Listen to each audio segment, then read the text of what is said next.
doing that, I was face to face with it. It was holding me by my throat, and it felt like it was sucking something out of me.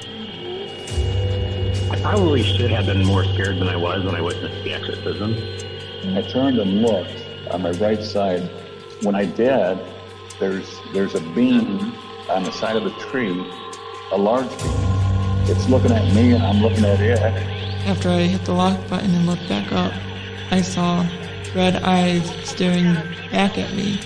That they're going to show multiple gods all over the earth, be able to speak in people's languages, and at that point, it kind of converge into this one entity, which will be revealed as extraterrestrial. You'll realize that aliens are the gods of old, and at that point, it'll wipe religion out of the context of humanity. No, it couldn't have been a person, I know that. I know that people can't run through the woods like that. So this thing comes into view, and I see it. It's 50 yards away from me. It's walking on two legs. It's huge.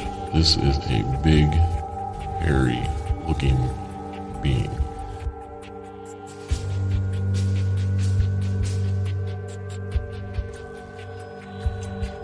Welcome. I'm your host, and this is uNcomfortable.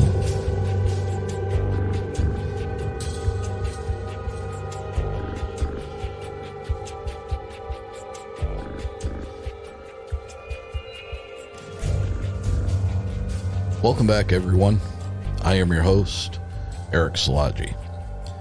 If you've had an uncomfortable experience and you'd like to have it featured on the show, please get a hold of me at contact.uncomfortable@gmail.com. Make sure to follow us on Facebook and Instagram, both at Uncomfortable Podcast 65. And most importantly, please share the show with others.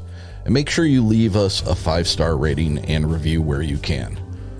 Those are the main ways you can help in getting our show out in front of more people. And with that, more people listening means more great guests coming forward with their experiences, like tonight's guest. Just a heads up to any of you who may be attending this year's Ohio Bigfoot Conference during the weekend of May 6th. Please keep an eye out for our booth, as we will be there in support of the show again. Last year was an amazing event with, I believe, nearly 5,000 people flowing through that conference. Make sure to stop by. I will have raffle prizes and some merch if you'd like to pick something up. If not, just stop by and say hi. If you haven't already, make sure you pick up the link to our Uncomfortable Discord server. You can find the link in the show notes below. That has been a lot of fun and something that I was not expecting. Lastly, talks are in the works for this year's Bigfoot and Brews. It will again be held at the Sister Lakes Brewing Company in Dowagiac, Michigan. Most likely September 9th as a target date. I am currently in conversations with 2 well-known speakers, and we are trying to get the details ironed out with them. I should know something very soon. With the success of last year's event, I would suspect that we will have some growth. Tickets for this event will go quickly. There is a hard ceiling for the number of attendees. That's going to kind of make this somewhat of an exclusive event. When I officially announce that tickets are available and the site is up to accept your orders, I would suggest that you do not hesitate, because I have a feeling these tickets will go fast. Sponsor positions are welcome. If you sponsored last year's event and would like to do so again, or if you are someone new who is interested in help sponsoring this event, please get a hold of me at contact.uncomfortable@gmail.com, and I will give you all of the information you need. Your support is very much appreciated. Lastly, you've heard me mention this in earlier episodes, I've alluded to it. The uNcomfortable Patreon is nearly ready. I'm hoping to have it rolled out within the next 3 to 4 weeks. Many of you have asked how to help support the show, and Patreon looks to be the best way that I can provide you with a way to do that.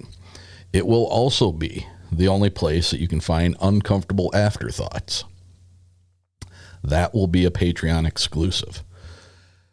I'm looking forward to announcing the launch and hope that each of you will at least take a look at what's available there and decide if that's something you would like to do. Now, on to tonight's guest. He is an American Bigfoot researcher, filmmaker, and television personality. He's best known for his appearance on Animal Planet's Finding Bigfoot, where he served as a field researcher and fellow investigator. He began researching and investigating Bigfoot sightings in his local area, and eventually expanded his efforts into other parts of the country. In 2012, he produced and directed a documentary film, The Skunk Ape Lives, which focuses on Bigfoot sightings in the Florida area and, more recently, with the Skunk Ape experiments. While my guest's work has been criticized by some in the scientific community for its lack of rigor and reliance on anecdotal evidence, his Bigfoot thermal image is a piece of evidence in the ongoing debate about the existence of Bigfoot. The image was captured in 2012 during a Bigfoot investigation in Florida with his father, and it shows a very large bipedal figure with a heat signature that would suggest that it is a living creature. His claim that the figure in the image is a Bigfoot, and that he has presented it as evidence of the creature's existence. The image, as you would suspect, has been subject to debate and analysis within the Bigfoot research community. Skeptics have suggested that the figure in the image could be a person in a costume or some other animal, while others have argued that the image is inconclusive and does not provide definitive proof.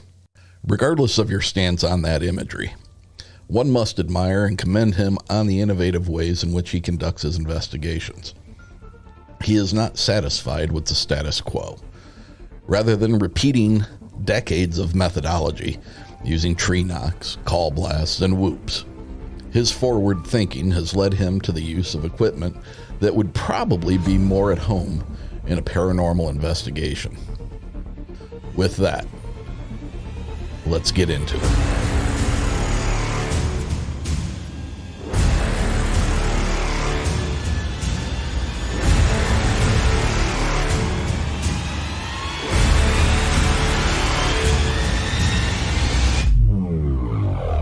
All right, if you will, please give a warm, uncomfortable welcome to Mr. Stacy Brown Jr.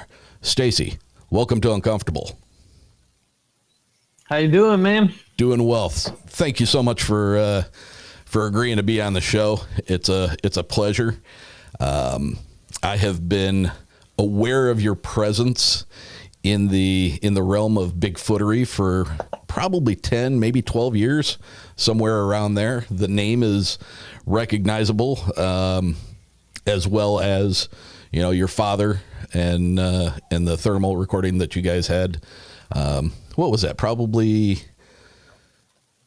2012? 2012. 12? Wow, I got it right. Boom. Yeah. Okay. Yeah. My show tackles all paranormal. And for many years of my life, I've always thought of all these things that I talk about and have conversations with other people about being very separate occurrences, very separate entities from each other. But the more that I've gotten into it in the years that have gone by, I'm starting to think that these things are more connected than what many people think. And that is what has attracted me to you most recently in the past couple of years, as your investigation of the skunk ape, Bigfoot, Sasquatch, whatever you want to call it, you have added to the repertoire of tools many things that have typically only been used in paranormal research. Yeah. So I don't see the reason, like when you look at it, we haven't learned anything else about Bigfoot in general since the Patty film. Like Meldrum's figured the things out about the tracks, he thinks, I mean, no disrespect to him, but that's really all we got, right? And so why is that? Why do we continue to do the same things? Exactly. You got a bunch of people going out there doing the same things over and over, year after year, and they're not expanding our knowledge base with those techniques. No. Well, it's just spinning the tires in the mud. So when I got into Bigfooting, when I had my first encounter, I thought it was a primate, could be nothing more. I'm going to have this done in like 6 months. I was under the impression that it was going to be that easy, and it's not. But when I looked at the Bigfoot community, like forums and websites, it's really toxic. People are fighting and all this stuff. And so you got to figure, I'm on the outside of Bigfooting, right? I don't really know a lot. And so I'm an outsider looking at all this madness. And I'm like, this is why nobody's discovered Bigfoot. It's a bunch of Looney Tunes, who are into this. And that's unfortunate. I was like, but cool, I'm not that Looney Tune. I know my way around the woods and stuff. I'll start looking for Bigfoot. This should be fairly easy. I'm just hunting an animal, right? And I know it's here. I saw it. So I'm just hunting an animal. I just got to find him. It's going to be quick. And then that goes on for years. I think, hey, they're just really smart. I'm still going to get this done. And then the lights start happening.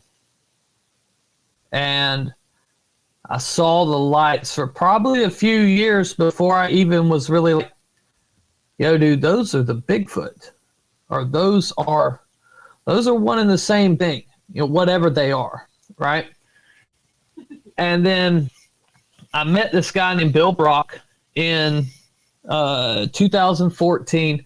We became buddies. He lived in Maine, but so like 2019, he invited me up to Bridgewater Triangle. And along the way, I ended up at the Conjuring House. Yeah. Right? And then at the Lizzie Borden house for a while.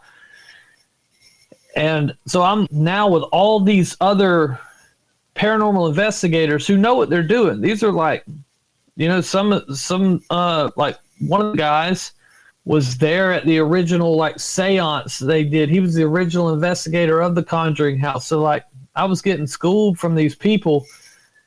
And then I start just like, oh, they do that? They tap? That's the same thing they're doing as the wood knocks. Yeah. You know what I mean? And like just all these weird sounds, all these things going on. It was very much, a lot of similarities. And so that led me to believe that, hey, maybe these things are actually, connected and together. Well, I think, and like yourself, I went through it's got to be an animal. It's got to be a primate. It's got to be some kind of large, undiscovered gorilla that, I think first as a young kid, it was a monster, right? But I believed that it was real.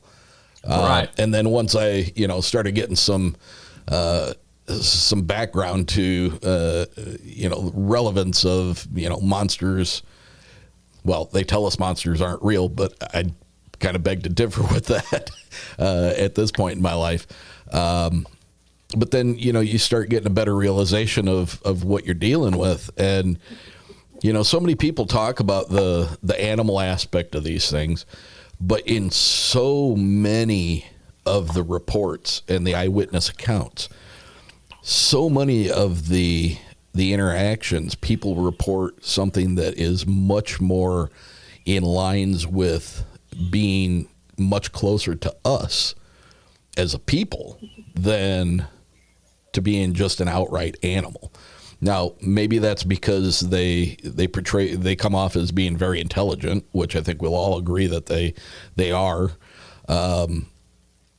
It's just a strange thing to wrap your head around after having these things being segmented from all the other strangeness in the world, ghosts and hauntings and stuff like that, to come to the realization that it's more likely that these things are all in some way interconnected. And I don't know, from my own personal standpoint, I don't know if that is something that stems from a spiritual a spiritual place, or I hate saying it out loud because it sounds so damn crazy, but I don't really know any other way to put it, but like an alternate reality or a different dimension. They talk about the veil. You even brought up in one of your latest efforts the thinning of the veil, and I personally know several light workers and psychics who have been talking about the veil being very thin, and if not torn, for some time now. So is that why we're able to witness this stuff? I mean, they're all questions I don't know that any of us can really answer. I thought it was really interesting. I saw in one of your previous interviews, or it might have been on a news segment or one of the shows you appeared on, which you have a pretty extensive background as far as being a personality in films, television shows, stuff like that. Talking about the veil isn't something that very often comes up in the discussion of Bigfoot, but it sure seems like it's appropriate now. Yeah, I think it's always been appropriate, right? And I think that's been our downfall. The majority of the efforts going into Bigfoot research are not even given this, and it's not even an option on the table, and that's very sad, because like you'll hear people say, "Well, it's just not scientific." It's like, how is it not scientific? You know what that means? Like, science is just discovering stuff that we didn't really know was there, right? Figuring out things that we didn't know before. So, like, if you'd have pulled a cell phone out 100 years ago, we'd have burned at the stake for it. Right. It would have been witchcraft. We had a flashlight on our phone. You can record moments on and play them back. Like, what? You can't. It shouldn't be like that. And that's the problem with the scientists in the Bigfoot research. That's why we need a body, right? Because they just won't open their mind to even the fact that Bigfoot exists. It's quite funny that you have the scientists won't give it a time of day because they think it's nonsense, and then the Bigfoot researchers who won't give this other aspect to a lot of things. Like, a lot of reports talk about lights and their cameras and stuff going dead, feeling nauseous, and all these things, the sulfuric smell, this terrible smell. This is all paranormal stuff. Yeah. Like, every single bit of it, dude. And they turn their noses to it. They're like, "Oh, well, that just can't be possible. There can't be portal." What are you talking about, dude? Who says there can't? The real scientists are actually working with, on portals and stuff now. So, like, what actually, why can't you give this another chance. You know, if you're going into a damn detective, an investigation, if you're a detective going in, you can't take any of the cards off the table. Right. Everybody's a suspect. You know what I mean? Yeah. That's how it has to stay, because if you go in there thinking, oh, it can't be this person because he's, only got one arm, and this person was choked to death with two arms. So, like, we can't leave him, or whatever. So it's sad. It's hilarious, when you think about it, because the people that are putting in the research, they just keep banging their head, getting the same results. And then they ridicule you. That's the best part. That's the best part. If you start talking about this other stuff, like, cause I was on a certain podcast not long ago, and the guy's just like, this is all circus stuff. This is all just sideshow. What are you doing here? You're in a haunted house trying to thin a veil to hope to see Sasquatch? Like, yeah, I am. I'm trying to think about it the way the natives thought about it. Exactly. Maybe we can get to where we can get a message for these things. I was waiting for you to bring up the Native American aspects of it. Yeah. Well, they lived alongside these creatures for hundreds of years, forever. Yeah. Forever. They all got stories about them. And that's the problem with, New World. We cast the things from the old world away. Like, magic is silly. It doesn't work. You know what I mean? Oh, the Indian stories and native stories, they're trash. They're just natives. They're silly. Yeah. They think the bald eagle's spiritual. You know what I mean? That's how they look at stuff. And that's very narrow-minded, and nothing will ever get done.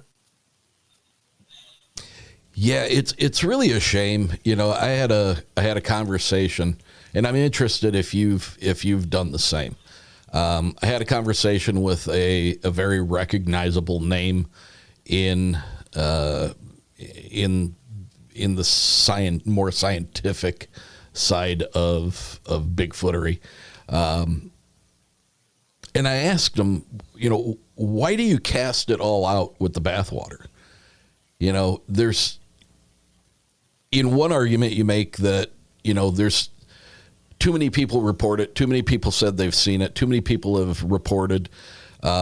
So you have to lend some credence to, they can't all be lying. But then when you have a bunch of people that are talking about these weird peripheral things that happen in association with seeing or being around them, you're perfectly willing to throw that out with the water. And he literally said to me, right, I get it. It is a thing. But if you ever tell anybody I said that, I will call you a liar till the day you die, because I can't lean against science. And I guess and that's the preposterous part, dude. I mean, I guess I get it from the standpoint of somebody who is relying on this to be a part of their living, to stay relevant with with TV shows or conferences or stuff like that. But when you tell me that, then you're also telling me that you are in no way, shape, or form helping to move forward the ideas behind what these things are, and what can they do, and where do they come from, and why are they here, and how long have they been here?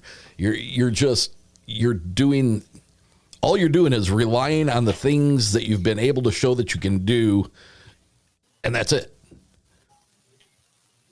And to me, that's not even science. I think they get it's like a safe space part. No, it's not. It is. That's exactly what it is. And like, it's foolish that they think, oh, well, it's flesh and blood because it leaves tracks. That's what I asked him. We're talking about the same person. That's what I asked him. I was like, you realize ghosts leave tracks too, right? Like tracks. And it's just mind blowing because I haven't really gotten into this in the field. I haven't really studied these other things. So that's really it's kind of like banging your head into the wall when you're talking to them because they won't even listen to you. But that's cool, you know. Yeah. You know, I could be the front runner in it. I don't mind that. I wish more people would do it, and I think some people do. I think they're just afraid to talk about it at the end of the day because of the further ridicule.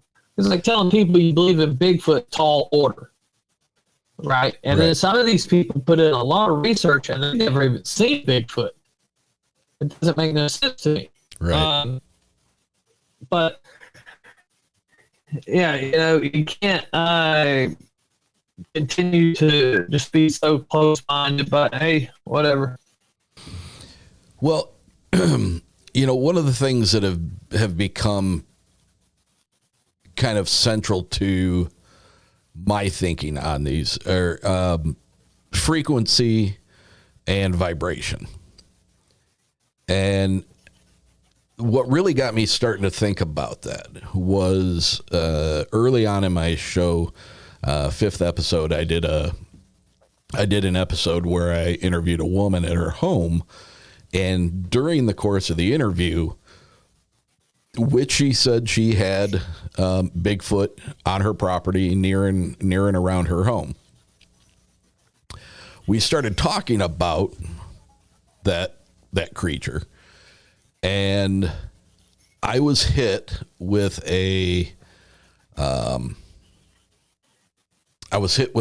what I thought was a very loud sound. It was a very loud yell, roar, whoop. I can't really explain it other than it was very jarring. It was very bombastic. I ripped my headphones off because it was so loud.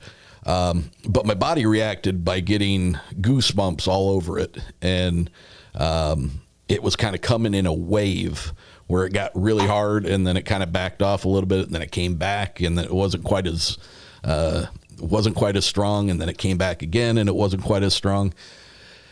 And it took me a few days to really actually wrap my head around what was going on. And at the end of it, I was faced with, one, I believe that was infrasound. 2, I think it was because my recording equipment did not pick up the sound that I heard. What it picked up in the background was a very slight whoo from outside.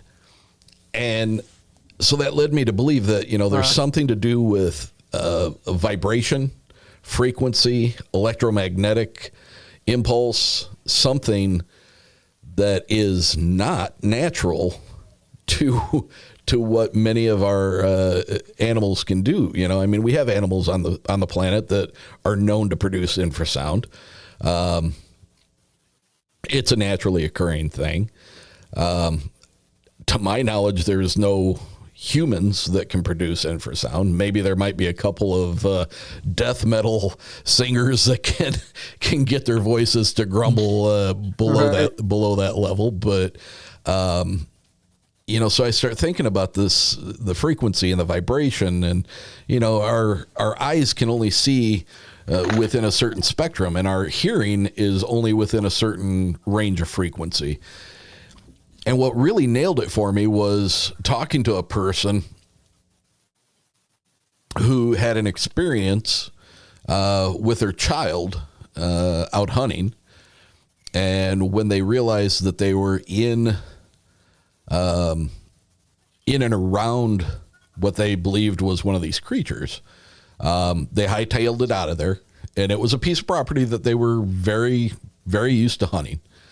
But the report is that when they looked back at the area that they had come from, which they were very familiar with, that area did not look right. It did not look like it was supposed to look. It did not look like what it looked like when they came in. And I thought that was a very strange statement. But what if these things can produce frequencies, what if these things have control over frequencies and vibrations? Like people talk about these things disappearing or cloaking, right? What if they're not really doing that? What if they're actually creating frequencies that are jumbling up our vision and not allowing us to see them? What if what they're able to produce actually jumbles up our vision to the point where we're not recognizing things, and that's why we think we don't see them? Right. Could also be why the photos are all blurry, right? Unless Bigfoot's blurry himself, but when you think about it, I guess if it was a primate, the scientific thing would be to think that maybe it can blend somehow.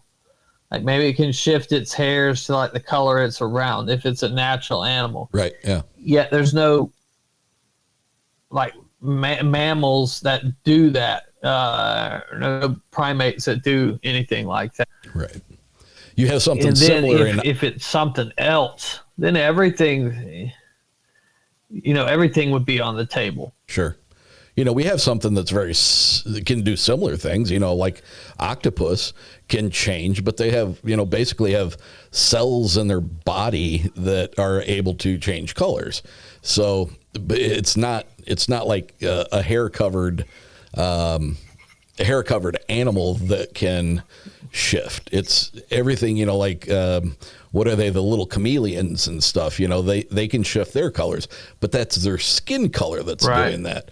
We're talking about something that is hair covered, and that kind of makes it a little harder to wrap your head around. Right, because you do have a growing amount of people who talk about this behavior, and you can't just write it off, so you have to look at that. Maybe there's something to it. Or if you talk to a lot of psychics, they'll talk about like the, what do they call them? The elementals, right? It's like the fae people, and you'll have different things like that. And they talk very much about that, coming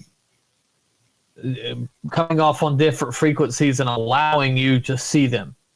You know what I mean? And then just going back, because they're always around when you get into certain areas. I went on a road trip with a few people who, could see these things and stuff like that. And we got to do, Bigfooting in that. And we went to a couple of graveyards and a haunted house too. And, which it weirded me out about them, right? You see these pictures of these things, like people just go in the woods and just take pictures, and then they'll see these faces in them. Yeah. But I'd never been with somebody who could see the face first. Oh. They look right at it and point at it and be like, it's right there. I'm looking right at it. And they'll take the picture on their phone, and then, because you can't see it, but then there it is, so, and they assimilate that they're on a higher frequency than I am. Yeah. And that's why they're able to get these messages and see these cryptids and elementals and demons and stuff like that. When you get into the rabbit hole, bro, about it, you just have to go for it. So, like, psychedelics, some way to open, that's where I'm at now, like some way to open your mind to something else than communicating with these things.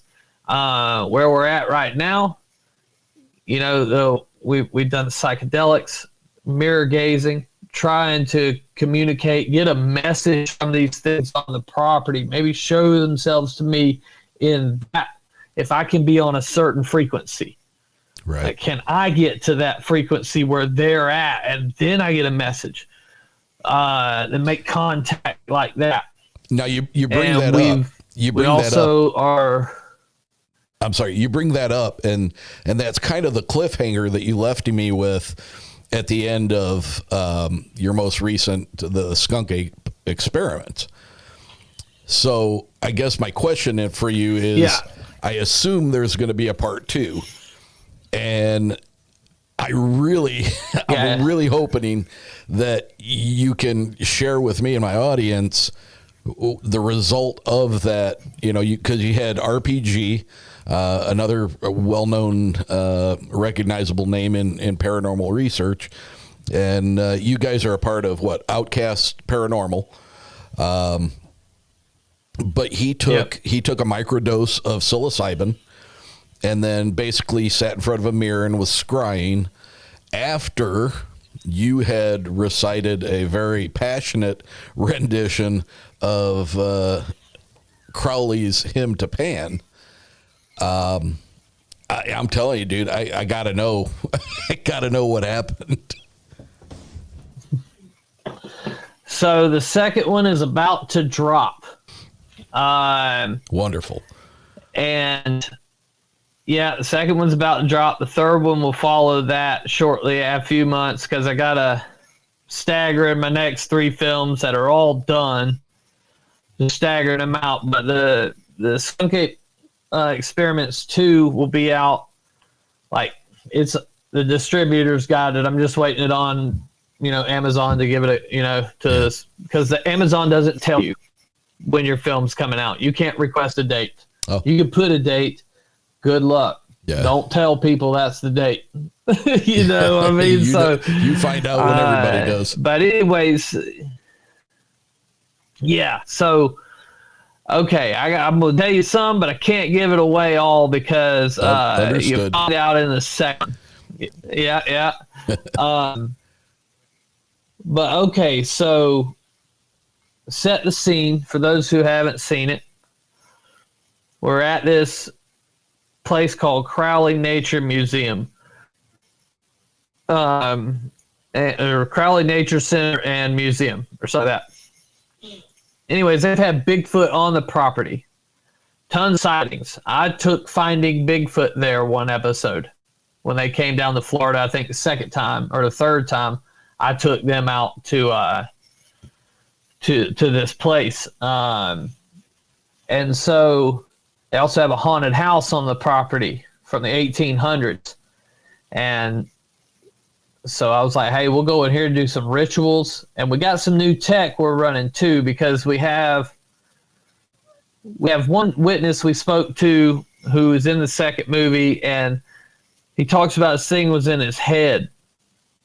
Like almost sounded like some kind of machine. You know what I mean? So we hooked up with a guy in the UK named Patrick Jackson. He believes that there are all these like projections from this AI. So we were running that machine too, but I did the Hymn to Pan,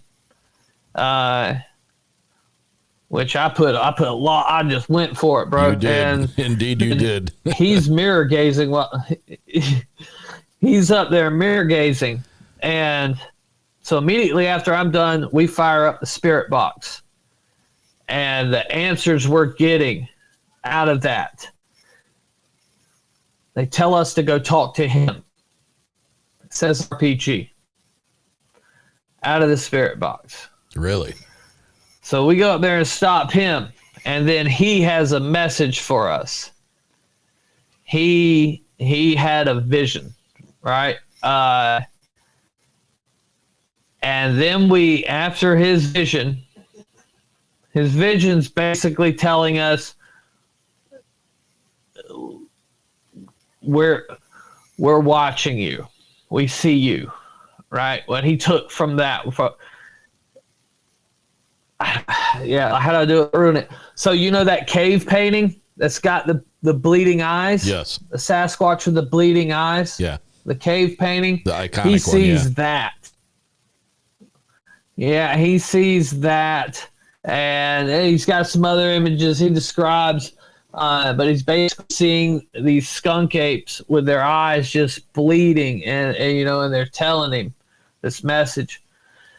And so after that, we have the experiment come in because we're still amping up the house. The goal of thinning the veil was to do all this stuff in one night, one shebang. and see how active, how much energy we can draw up in this thing. Sure. And maybe that will attract the skunk apes to come up, because we have people outside with thermals and stuff waiting, checking the wood line and shit like that. So we fire Patrick Jackson's machine up. It runs for a while. And I promise you, what happens is worth the cliffhanger that you got in the last one. I promise you. Wow. Like, you can't make this shit up. Because if you think about it, once we were getting ready to do everything, the goats come up in the house. And then they went and sat right up under my feet when I was doing that head to pan. There were like 20 goats underneath my feet, which was weird because they broke out of their pen. The owner's like, they never do this, but they wasn't coming out. And right as that was going on, the cattle break out of their pen, and we're talking about, like, I don't know, dude, it was a lot. There's cattle circling the house. Like, everybody has to get in the damn house, right? It's crazy. And then old Eric breaks them up, gets them back in the pen. The goats are now in the house. We start doing this stuff, and the spirit box session. Like, you see the guy in the first one was talking about he was cursed by him. Yeah, I wanted to ask you about him as well. Right, he had the horrible face. Yeah. Yeah, I get his name out of the spirit box in the second one. Really? Crazy. Yep. It's odd, dude. So what? Talking about that gentleman, the poor guy with the disfigured face. What is the diagnosis of what he's afflicted with?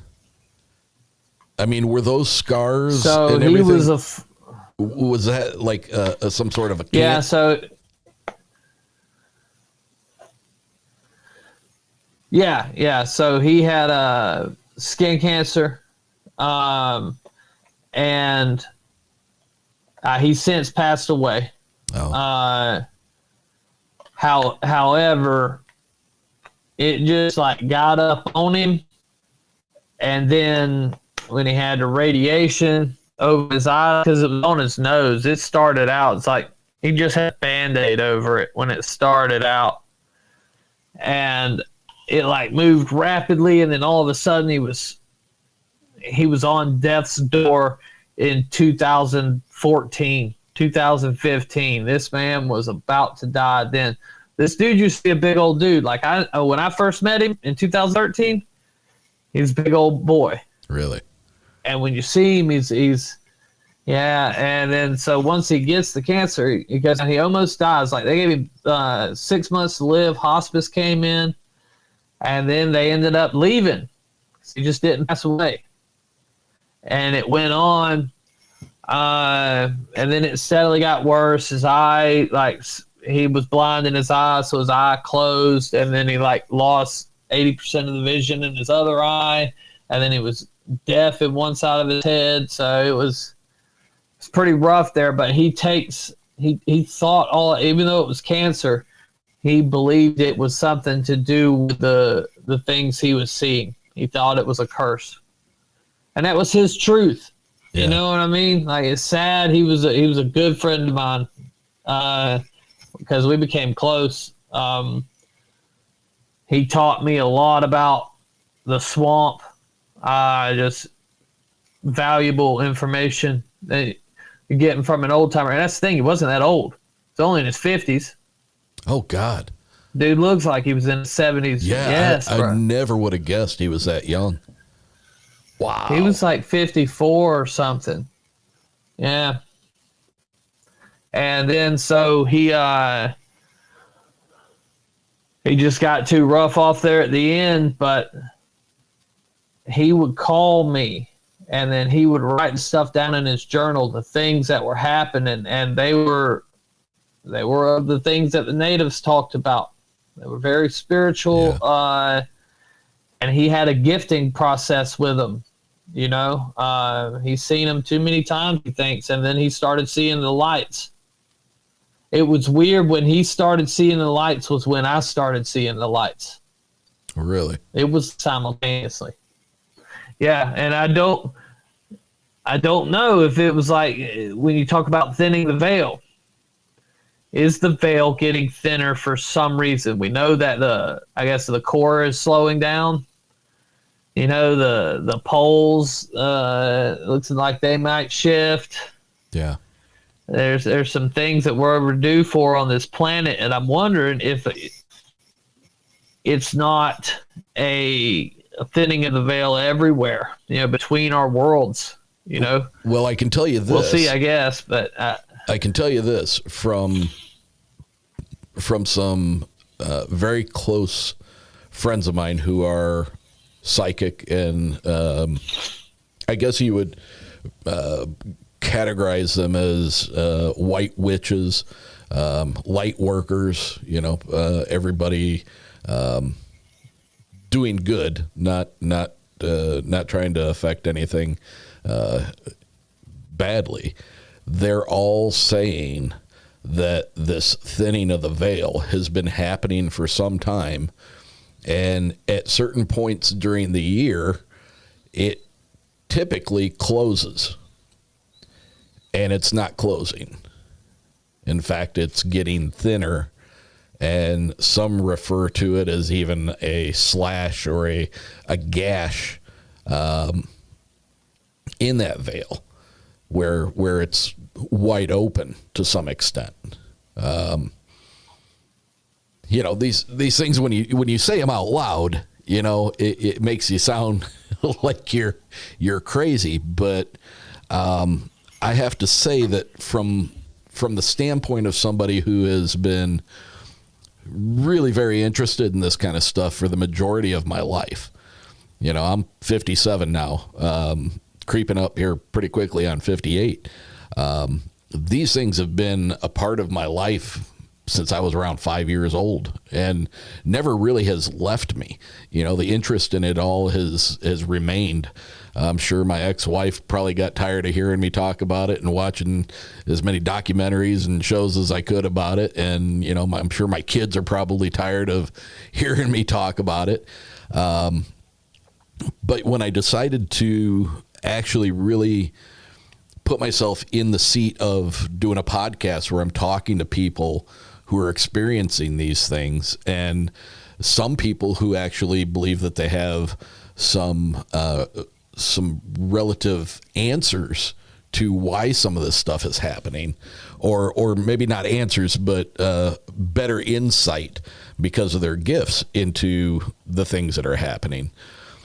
I do have to say that even though I am not a boots on the ground investigator for Bigfoot, I have gone on some haunted locations investigating. I've delved into that a little bit. It's not something to do on a regular basis. But I have noticed that myself, I have begun experiencing more weirdness. And I don't know if that's because of by association with the people that I'm talking to. Is it an association with these topics that I've been into it long enough where it's starting to have an effect on me? Is it my brain just taking these things and saying, you know, now you're reading too much into it and you're freaking yourself out? But I'm getting stories from a lot of people about a lot of weirdness, more so than has been in the past. You know, and I guess, I guess a point to you is with your experience with the paranormal and kind of bringing that type of investigative knowledge into what you do with Bigfoot. Are you when you're out there and you're in the hunt for these things, when you're in the search for them, do you find yourself experiencing more of the weird stuff than you had in the past? Does there seem to be an uptick for you and the people you investigate with? Yeah, so it's okay. What I bounce it down to is the location. The location seemed to be getting more and more active, right? And depends on whatever location I'm at. But the location I go to the most, the Bigfoot stuff, it's way okay. So I'm gonna tell you a story. There is a guy that his name is Chris Price. Contact him, ask him what happened. So this man pays me to take him out into the woods, right? He's like, hey, bud, I want a few days of your time. You know, will you take me out, show me the ropes, show me everything? I'm like, sure, right? So I take him out, and we Bigfoot all weekend. Right, we're Bigfooting.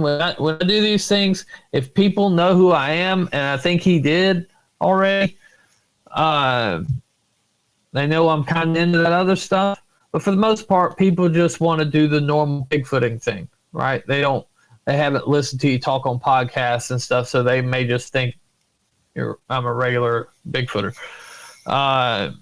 or into the ape camp, I guess. But anyways, he goes, hey, I want to see the lights. I've been talking about the spot that we got that I see these lights at.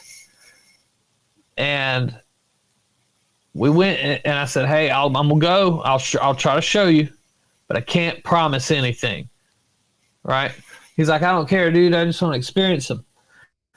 And so we go, and we get to the spot, and I start talking to the woods, setting the intention, you know, what I want to have, speaking it into existence. Right, which is probably a lot of your thing. You're noticing things just getting weird more lately. You're sitting here talking about this stuff all the time. Yeah. Right. You're speaking this into existence. Right. But so that's what I'm doing. And it wasn't 15 minutes later. There were like 50 lights around us. And when I say 50, I mean 50. Like it may have been more, right? They were like little pin lights, right? And they're just flying around, like you're seeing these lights all around, right? And they're like flying into my mirror on my car, and just they don't come out the other side. You know what I mean? They just like flying onto us, and then he got like pushed. And then I looked up one time. I thought he was standing right here in front of me, so I immediately do the spirit box, right? So like the lights are here. So now I'm going to try to talk to whatever this is. And I'm trying to speak through the spirit box. And then I think he's standing right here in front of me, right? Like leaned over. And then I look over here and he's over here. And I'm like, oh my God, you know what I mean? Like, what was that? Who was this? Because I seen somebody out of my peripheral standing there. Yeah. I just thought it was him. And it was one of the wildest things.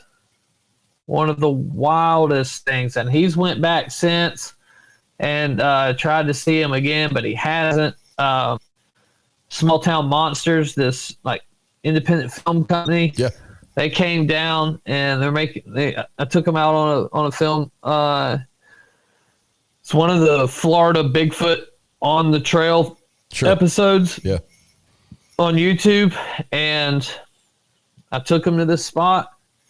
We started hearing knocks, right? And they had been asking me, you know, why do you believe in the lights? Why do you think it's connected? Yada, yada. And I'm like, because I'll have both of them happen at once. Like there'll be big activity and then I'll see lights, or vice versa. Right? And so we're walking back to the truck. Everybody's putting their stuff up, and then you just hear James and Tate like, oh my God, did you see that? Did you see that? They wasn't rolling cameras, but they were still rolling audio. Big blue ball of light just zigzags through trees and flies off.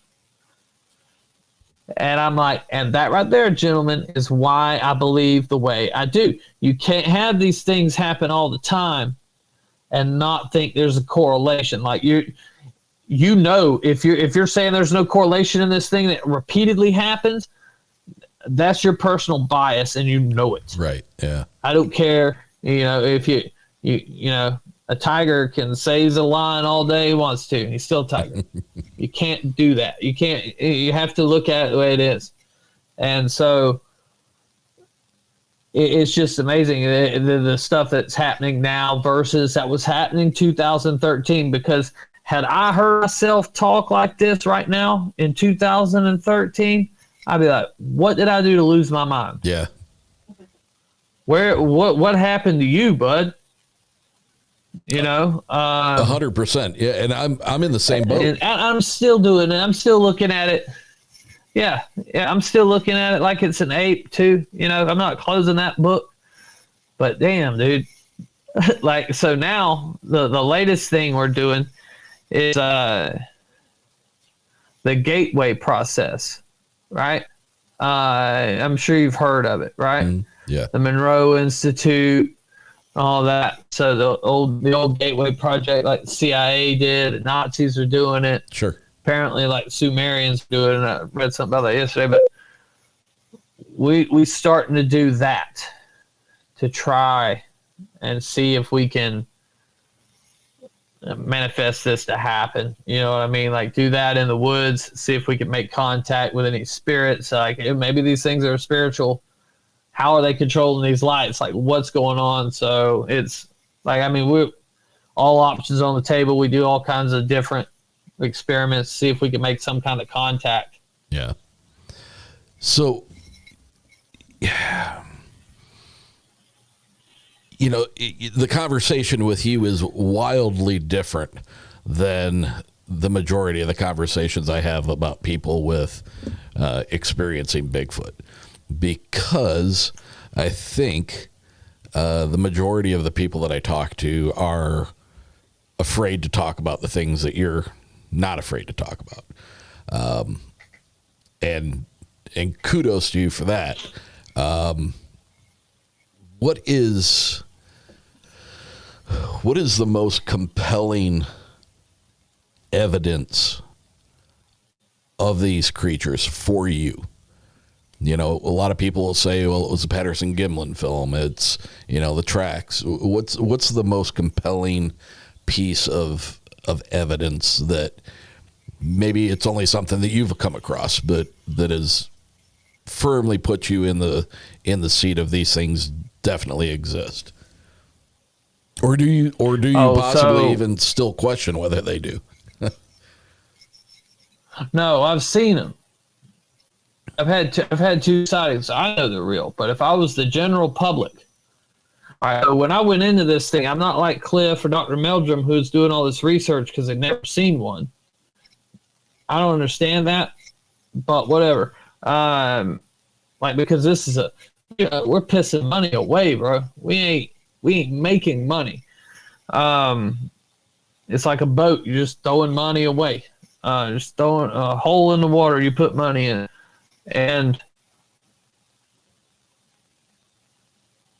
I guess if I was the general public, there's a video. It was shot in Idaho, I think. And there's these kids and their dad, and they're out plinking. They're out shooting guns, right? He's got a rifle. They're out somewhere. He's teaching his kids to shoot. This helicopter comes over, right? And in the distance, on the ridge, there is this Sasquatch running from rock to rock, and the way you see it run, and that helicopter is obviously on it, like knows it's there. It's there after it. You see both of them. And that, to me, that was going to be a hoax. It wasn't like publicized well. Mm-hmm. Usually these hoaxes are like grandioso, everywhere. Yeah. This one wasn't. This was that most people haven't seen this video, but this video is of an actual Sasquatch, and that is the only one besides my father's figure or film that I have faith in. The only reason I have faith in my father's film is because I was there for it, right? Right. So that doesn't count. But the other ones, that's the only one I believe is like 100% legit. I don't buy the Patterson-Gimlin film. No? I don't think it's a Bigfoot. Really? No, I think that's a suit. I think that was all a hoax. Yeah, sure do. There's too many red flags. So that's another thing with the Bigfoot community. These people overlook certain things to fit their narrative. That is, you're like the flat earth people. Like me, Earth may be flat. Hell, I don't know. I ain't been to space and seen it myself. I can't tell you 100% that the Earth is round. I don't know. Like, honestly, I know what people have told me. Yeah. But I haven't seen it myself. I've seen a Bigfoot. Right? So I believe in that. But like the flat earthers also, they don't look at some things fit their narrative. And it's very much just like Bigfoot community. And you just can't do that. You know, you have to add all these other things in, because when you look at the Patterson film, you look at the fact that he drew that creature in that same pose like 2 years before and put it on the cover of a book. He sold 50% of that film to 10 different people. He wrote a bad check for the camera. Yeah. Right? Like, when are we going to start thinking something's in the water here? Like, how much more do we need? There's a ton more. If you look at the film itself, watch not just the Patterson film, watch the whole documentary. Because, by the way, he was going out there to make a film. Right. It just so happened to film Bigfoot. First time, Bigfoot walking in the damn open. Broad daylight. First time, broad daylight. Like, this doesn't happen. But, okay, we'll forget that. Hell, maybe it does. Right? So, I have an interview with Bob from 2010, and he says, I don't work the camera. I never worked the camera. I don't know nothing about it. That's Roger's thing. Okay, the scene literally before Patty is a shot of Roger coming around on the horses. There's no Bob to be seen anywhere. Who was filming him? Right? And the camera is on Roger, and it makes this very nice pan to the trees. Whoever shot that knew how to work a camera. Okay? But hey, maybe Bob, he's getting old. Maybe he's just forgetful, right? That's what they say.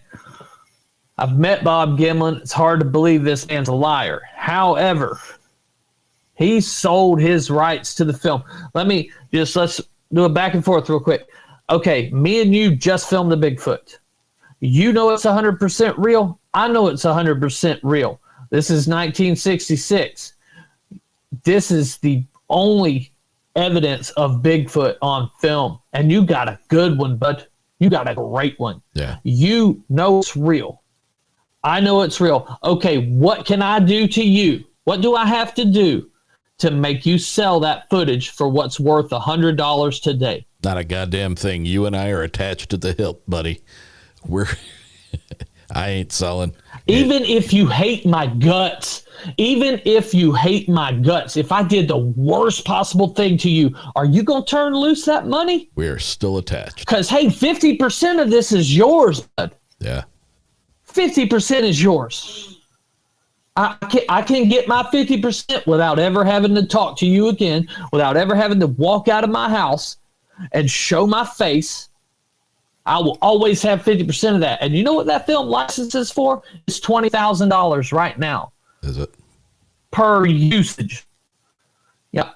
And they've been leasing it out ever since. He wanted to leave his wife something. Damn it, he did it.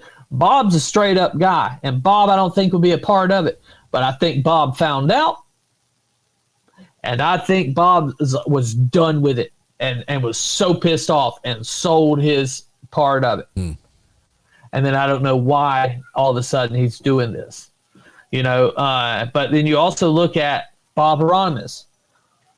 If you watch Bob Hieronymus walk, when he walks, he kicks his toe out. That's his stride. His right foot always kicks out to the side every time. It's a very unique walk.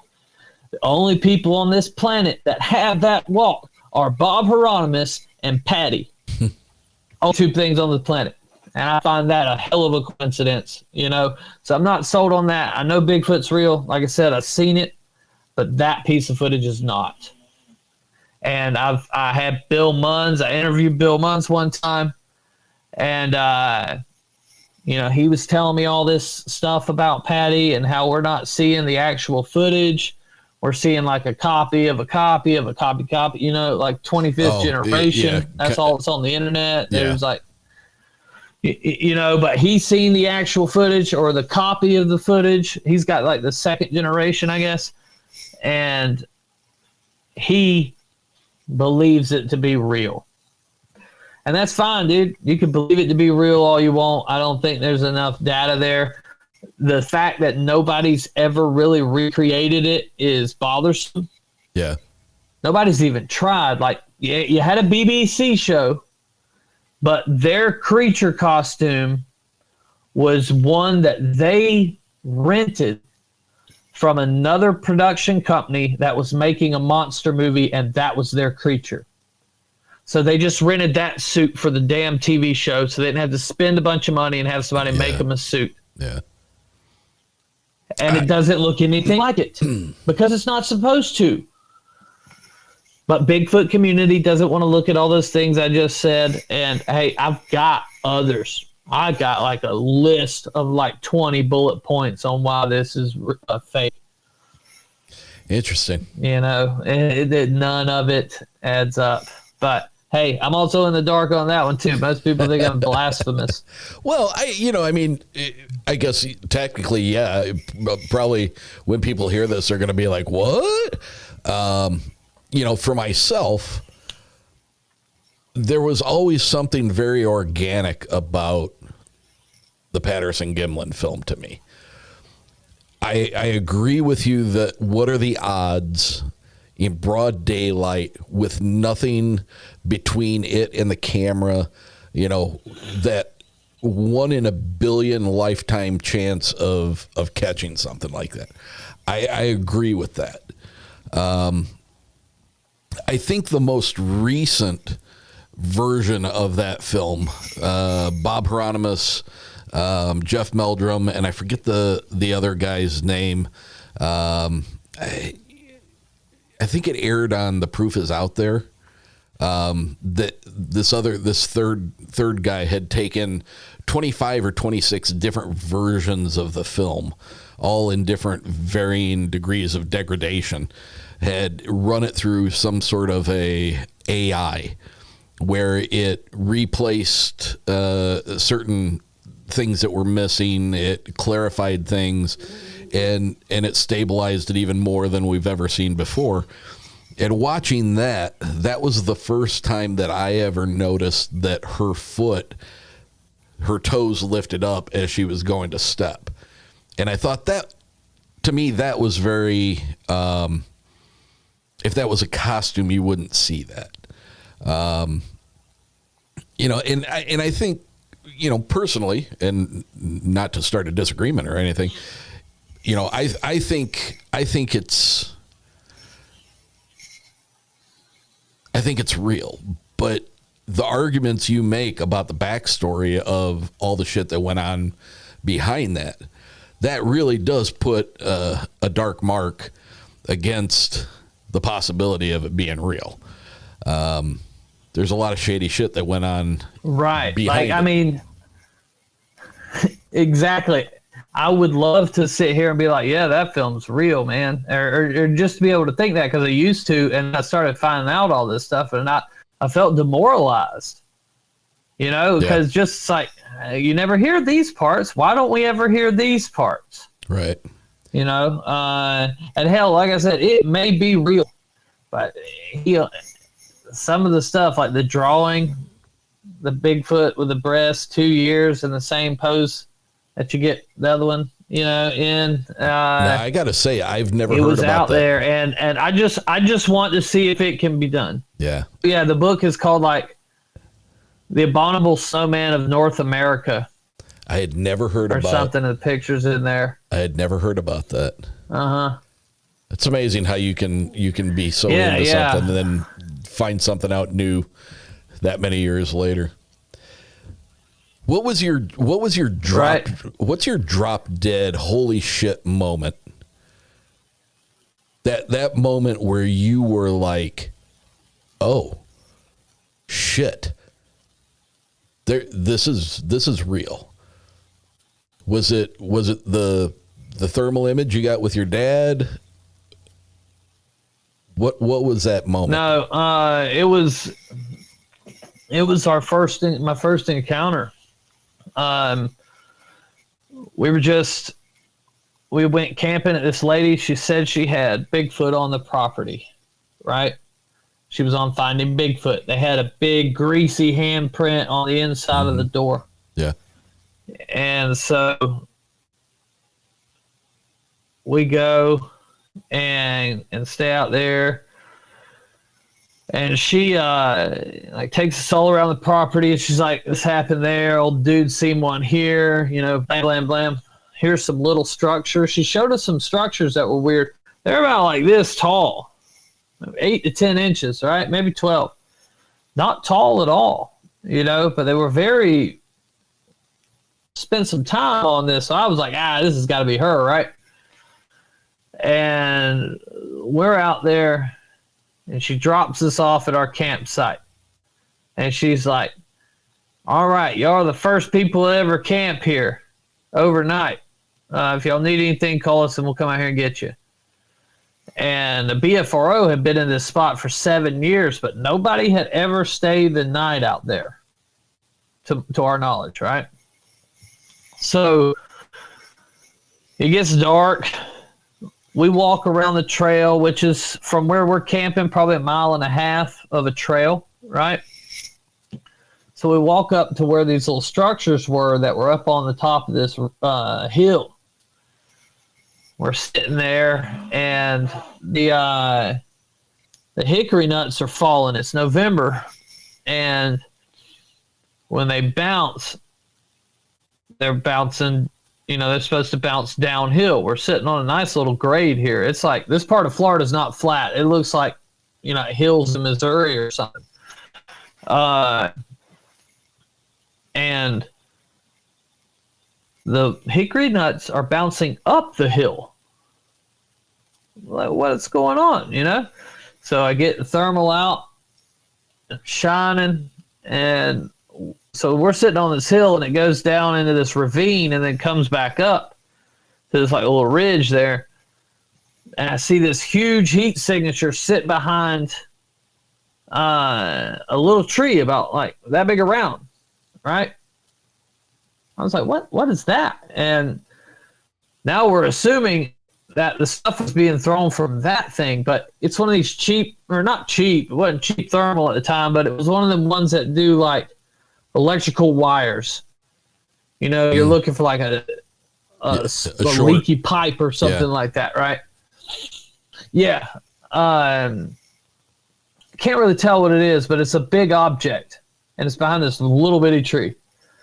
So we get freaked out. We're like, oh, hey, let's get the hell out of here. And so we go back the way of the trail, which takes about 1.5 miles to get back.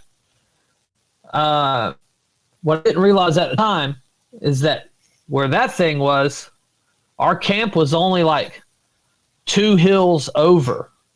So like all I had to do was walk up over that hill, back down the next ravine, back over the hill, and down and then up again. Literally, like as a crow flies, maybe 1/4 mile, if that, right? Not far at all. And so we get back at camp, and we start hearing something walking around the base of the hill. And the leaves are like, it's November, the leaves have fell, they're all crunchy and stuff. And it sounds like something on 2 feet. And so I shine the light. I get scared, and I shine the light on this tree where I heard the feet stop. It's a tree there. And I'm like, all right, I'm just going to wait you out. I think it's an armadillo or something, and it's going to come out any second. And I hold that light there for what must have been 10 minutes. And then that thing does nothing, right? So I turn the light off, walk back up the hill. As soon as I get to the top of the hill, walking starts again. It waited me out. And so we're hearing trees pop and stuff, but then everything stops. I guess it stopped. And maybe it didn't stop. Me and my buddy get in a conversation sitting around a fire, and we don't know, what's going on, I guess. Well, I'll tell you why I think that. We must have been lost in the conversation because we all of a sudden hear this like deep breathing, and then we turn, and there at the tree line is this thing standing there looking at us, right?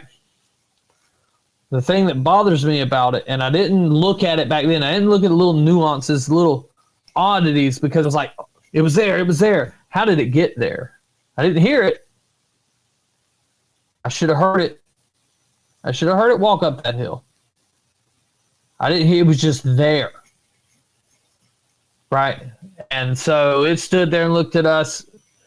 Hell, I don't even know how long that was. 5-10 seconds. Felt like forever. Turned around and walked off. And then so we had 2 tents. But we had just watched Brokeback Mountain like the day before, so we figured we'd just stay in one. There was some fun activities we could do. No, but we were like, I can't quit you, baby. I can't quit you. But oh shit. we were terrified, bro. Yeah. So we slept in the same tent, and I told him, I said, hey, I don't give a damn what you tell people. I'm sleeping in the tent with you. So we slept in the same tent, and then somewhere around 3 or 4 o'clock in the morning, I wake up to him screaming. And the tent is like, whoop, whoop, like comes down to my face and goes back up. And this thing is outside the tent, pressing it down. He probably heard us snoring. I don't snore, so I claim. I know Matt does. But it went down and come up. And then this thing just takes off through the woods. Now, the problem with this is like, because I've had people tell me, dude, that's probably somebody in a costume. If that was a costume, it had to be like Exists quality costume, like that horror film Exists. Yeah. I don't know if you've seen it. It's a great movie. That costume was great. Only other thing I've seen that looked as weird as this thing did. But there's the other part about it is I had a 44 Magnum Ruger Red Hawk on my hip. It's a nickel-plated gun. You could see it. Like the reason I got it is in case I ran out of ammunition, I could beat somebody with this. Yeah. I could defend myself with just the weapon. Right? So why would you try to scare somebody like that? Yeah. It surely ain't the property owners because they're old people. Like, I mean, not that they're old people, but they're not in the shape to walk these woods. Okay. Yeah. Because it's hills. It's like really steep in spots. And then he's like, daylight breaks, and he's like, hey, let's go get in the truck, catch some good rest for a bit. And I was like, no, I'm not going in that truck. Like, I didn't want to wake up and this thing be looking at me through the window. I'd have probably died. I was scared. Like the problem with it is that the size of these things, and I don't know how people, maybe it's because I'm cynical, I don't know how people are like, oh, they're the forest friends. They're not going to hurt me. This thing was so big. Whatever happened is only because he allowed it to happen. The reason I'm sitting here talking to you now is because it allowed me to leave that spot alive. There was nothing I could have done. I couldn't have shot this with that 44 Magnum and him being anything but pissed off. I had my face ripped off, dude. It's a helpless feeling. Like, it's cool to watch the gorillas when they're in the enclosure and you're up there behind the glass. That's cool. Get in there with them.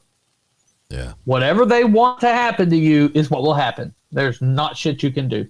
And so I didn't want to go in the truck. I didn't want this thing to look at me. I was like, I'm just going to sit here in the tent, my gun in my lap.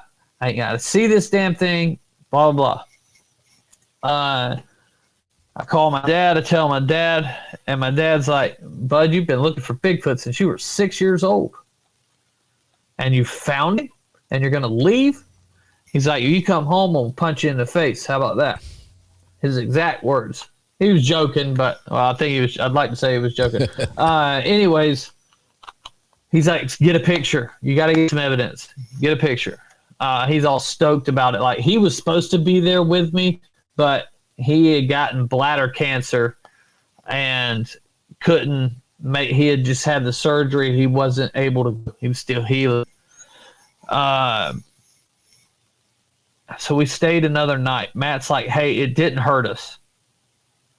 We're okay. Let's stay another night.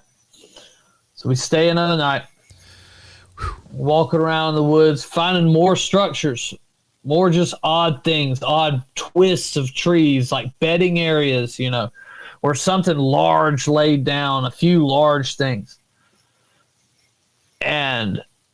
But nothing else.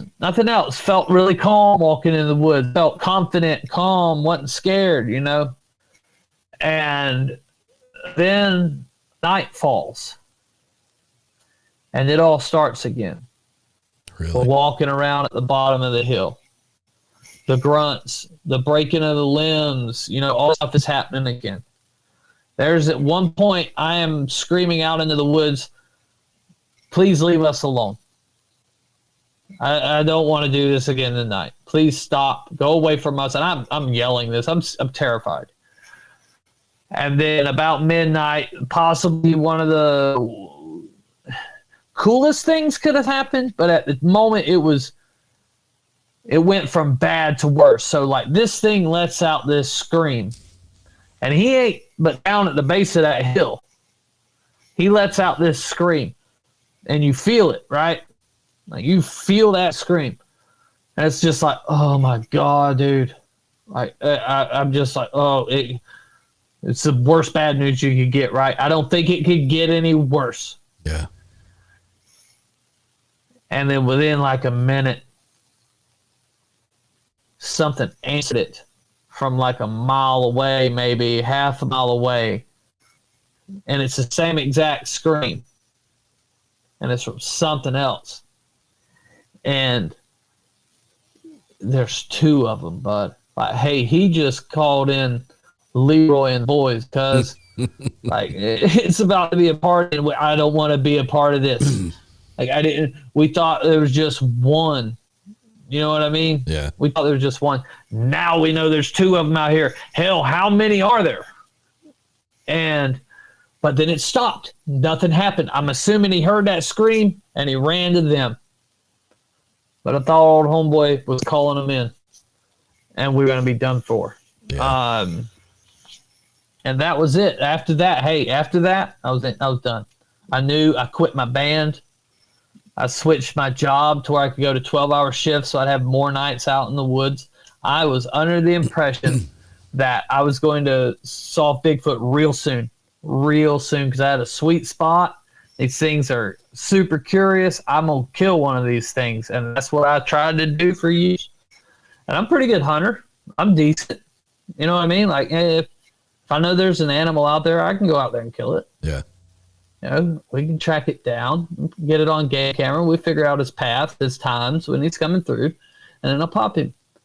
And that's how to go. Like, I even met with the FWC, like the head of FWC, to make sure I could kill this thing. What's FWC? And he told me, Fish and Wildlife Commission. Oh, okay. Yeah. So their main office is just like in Tallahassee, like 30 minutes from me. So I like wore a suit and shit. I went and met with this guy in his office, and I was like, yo, bud, hey, listen, I know you don't believe in Bigfoot. I seen one. What's the rules on me killing it? And he said, there are none. He said, you can kill them all you want to. He said, hey, you can go right now and get 50 of them if you want to, buddy. He goes, but I will tell you this, if it comes back as some type of human, which I have a reason to believe that they are, is what he told me, then you'll go to prison for manslaughter. He said, so make it look like an accident. Wow. Make it look like self-defense. So then we started trying to bait one into attacking us so we could morally feel the need to be okay with it when we went to bed. And it ain't gonna happen. It ain't gonna happen. That's why do you think all these hunters, I'm not thinking they're lying, like all these hunters are like, I had it in my sights, I just couldn't pull the trigger. Yeah, why do you think that is, bud? Why do you think that is? Yeah. Because if it was just a normal animal, he'd be in a zoo. Because there's people that hunt far better than me. They do it for a living and are efficient at it. And they would have one of these in a zoo right now. He can't be that smart. Send in SEAL Team 6, bud. They'll get him. You know what I mean? Like, there's people that could do this, and they just haven't. They haven't done it. You mean to tell me all the hunters that saw these things, just none of them could pull the trigger? Maybe not. I don't know. I could pull the trigger if I seen it again. I had an interview probably a year ago. A gentleman from East Texas, 20-some years ago. He sold guns for a living and was headed to a gun show. And he had started off relatively early in the morning. And at some point, he had to pull over to the side. He pulled into a landing off the river where you can put your boat in. Got out of his truck, walked to the edge of the tree line, and decided to relieve himself. And something grabbed his leg from underneath the brush, pulled him in, and to his account, drug him through the wooded area for what he thinks was probably pretty close to 100 yards. This thing's back was to him. He was grabbing onto one leg, pulling him.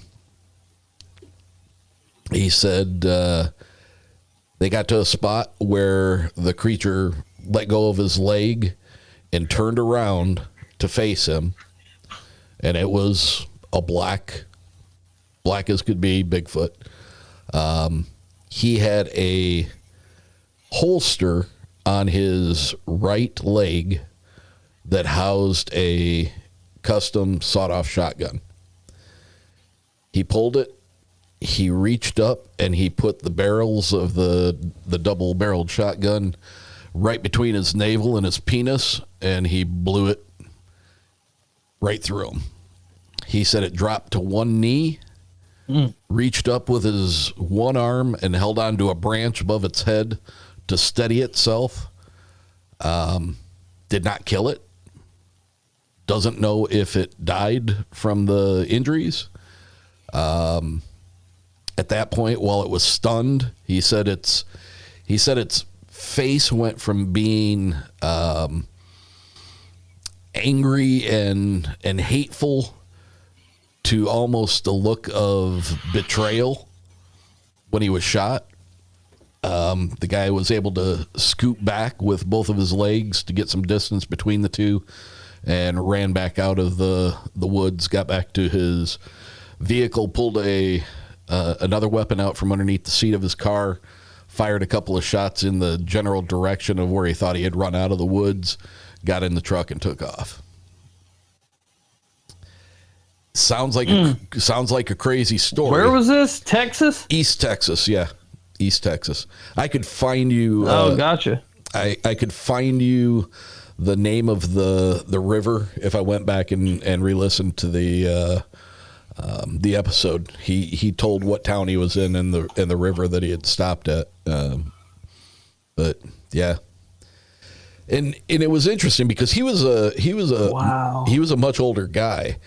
And after we had done the interview, he was kind of hesitant at first. He decided to go by a different name. And then after the episode aired, he had contacted me again and said that he had found his dad's journal. And in that journal, there were several encounters that his dad had throughout the years.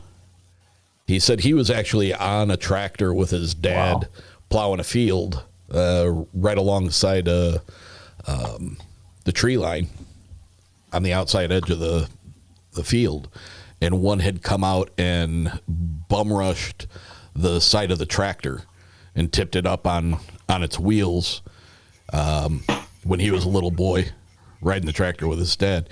And he said it was very it was really compelling listening to him talk, because like he made it very common. He's like, all the adults, they always told you. Right. They always told you. You get your ass home before dark. You don't go play out in the woods. You know, if you feel like somebody's watching you, get your ass home.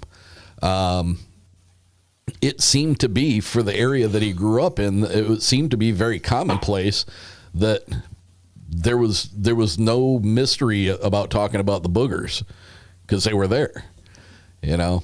So when you hear people talk about it from a fundamental standpoint of it being so commonplace, you know, how do you? It's a matter of fact, you know. Yeah. How do you disagree with that? How do you say, yeah, you're full of shit? Your mom and dad were full of shit. Your grandparents were full of shit. You know, I just can't do it. No, I mean, it's hard for me to call somebody a liar. You know what I mean? I may not believe them, I guess. I don't know, but you can tell when it's at least true to them. Yeah. Right? Whatever it is true to them. And can't everybody be lying? Yeah. You know, can't everybody believe lying, but like around here in my county I live in now, you know, back in the early 80s, this was a thing. People talked about it. Yeah. You know, and then it just was like, because it's such a rural community that I'm from, it was like backwoods. So it's like, it wasn't a big deal. There wasn't a lot of people here. And all the people started moving in. Nobody listens to the old timers anymore. You know, because the old timers will tell you stuff. It's just like we came in and knew everything, just like we did with the natives. Same thing. Yeah. Tell me, did your dad realize that what you guys had got on film, did he understand the significance of it at the time? I don't know that it was in the moment, he just wanted to get the hell out of there, but he knew what it was. And we're watching it and I'm like, bro, are you serious right now? You know, the first time I watched it. And then as people do, they start trying to talk themselves out of it. Yeah. Right? It's a natural like, thing. oh, you had somebody, you sure it wasn't one of your friends? You know, what one of your friends? And I'm like, Dad, it was a Tuesday night at midnight. And whatever that was running through the woods butt naked with no flashlight. I don't have friends that good. I can't ask somebody to do that, to wait out here because we were there for hours before this happened. You know, like somebody's just waiting. There's no cars in the parking lot. How the hell did they get here? I rode up here with you. It's Tuesday night. Or a mile into the woods. You know, but I think once the numbers come back, it really didn't sink into him until Bobo tried to recreate it. You know, it's one thing to sit there and be like, oh, it was 8 foot tall, but you don't really get an appreciation for what 8 foot tall is. Yeah. You know, and then when you're around somebody Bobo's size, my dad was 5'9". You know, Bobo's size, 6'6", 6'4", whatever he is, he's a big old boy. And then to see him try and do it, and then to see how much bigger that creature was, because to nobody else but me and my dad knows for sure if that footage is real, right? Because you weren't there. You can believe in it, but you weren't there. You'll never actually be 100%. We were. And so when he seen Bobo go across and they showed both the images side by side, he knew then. He knew. He was like, wow. He's like, but he had proved it to himself and he was done. Yeah, he may have went back out with us maybe 5 or 6 times after that. He didn't want to do nothing with it anymore. He didn't want nothing to do with it. He was like, nah, they're real. Okay, cool. I'm on to the next thing. You go have fun with that. That ain't, because he's an Army Ranger, right? And he knew he was at a disadvantage in the woods. Yeah. And the Army Ranger ain't going to be like, hey, that's a forest giant. That's a forest friend. You know, it's a sweet, loving Bigfoot. Nah, for some reason, the Army Ranger mind went to, we got to get like better guns for this. I can't win this. Yeah. Yeah, I can't win this. I'm done. So, well, have fun. Be careful. It's, you know, I'm 5'9.5". Probably was 5'10" at one point in my life. I think I shrank a little bit. My son is just a hair under 6'5", and he's 300. That's a big boy. All right. And when I stand next to him, and imagine, and I hug him, you know, and my head is in the middle of his chest, and you start talking about something that's 8 foot tall, 9 foot tall. I don't know if you're familiar with a researcher out of New Mexico. I've had him on my show a couple of times. KX Exploration is one of his projects. He talks about an individual in his research area that is nearly 10 feet tall. He's got prints of. I talked to people that see like 12-foot ones. You know, 21 to 23 inch prints that he's seeing on a regular basis.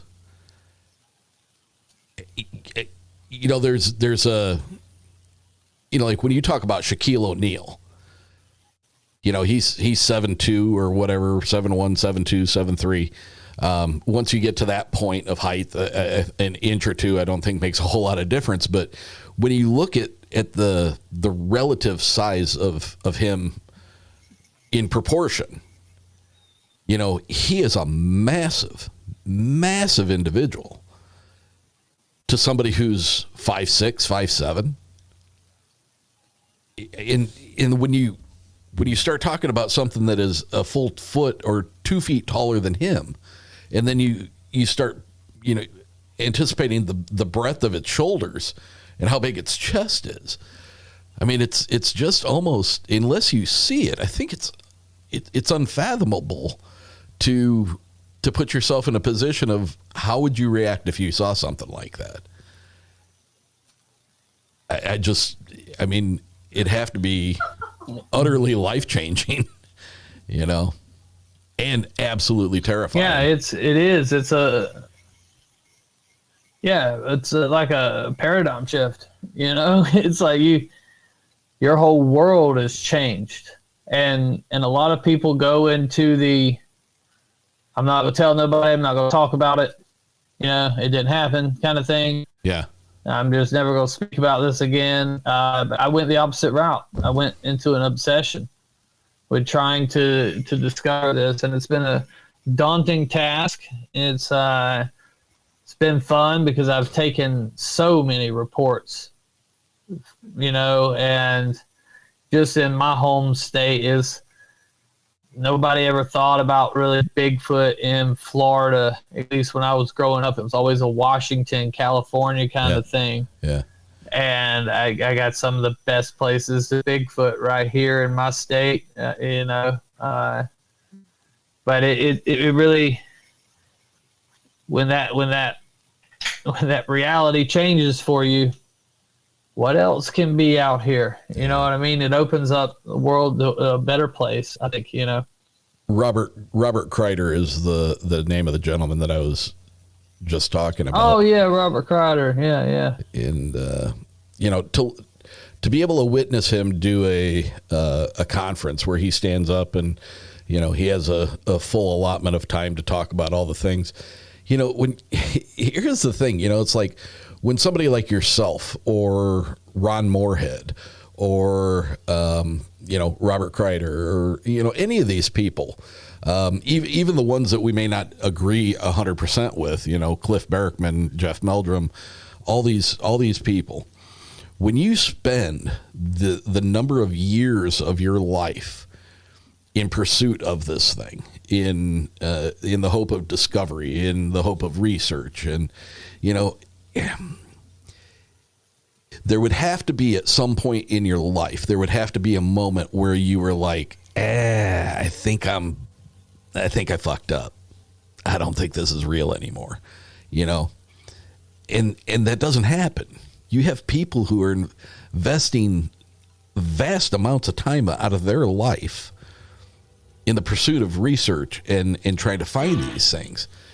And at some point, common sense and logic would dictate that there's going to be something you come across that's going to make it seem, I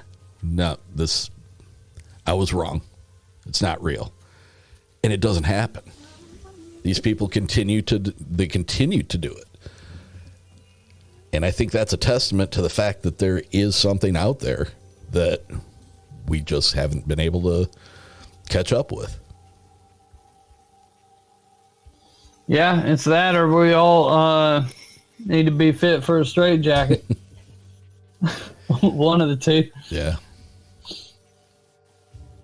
Stacy, I want to thank you, man. It's been an absolute pleasure talking to you. So glad we were able to get this together, and I'd love to have you on again at another time and continue the conversation. I'm sure you got things going on. It's Saturday night. I appreciate you taking the time out of your day to do this for me. Yeah, hey, no problem, bud. I appreciate you having me on. You know, I love to talk about this stuff anyway, so it's cool to have somebody and that's the thing I noticed a lot more about these podcasts, like people are now trending in the opposite direction from the norm. Mm-hmm. You know what I mean? From the ape camp, people are opening up. There's a mass awakening, I think, going on across a lot of different fronts, and across a lot of different fronts. People, for some reason, are now more open to this. Yes. Yeah. Yes. And that's important. That's part of this, you know. So, but hey, I appreciate you having me on, dude. It's a good time. All right, sir. Thank you. All right. No problem, bud. Well, that's it for tonight's show. I hope you've enjoyed hearing from Mr. Stacy Brown. I encourage all of you, if this is a topic that interests you, make sure you go and check out some of this gentleman's content that he's putting out. You can find a lot of it available on Amazon, YouTube, and other streaming services. Again, please make sure to follow us on Facebook and Instagram, both at uNcomfortable Podcast 65. And if you have a story or experience that you would like to have aired on this show, please get a hold of me at contact.uncomfortable@gmail.com. Please make sure to share the show in any way you can. Share it with your friends, family, co-workers. Hell, I don't care. Share it with people you don't even like. That's the main thing that you as a listener can do to help continue to grow the show and get it out in front of more people. Thanks for joining me. I will see you next week. And as always, stay uncomfortable, my friends.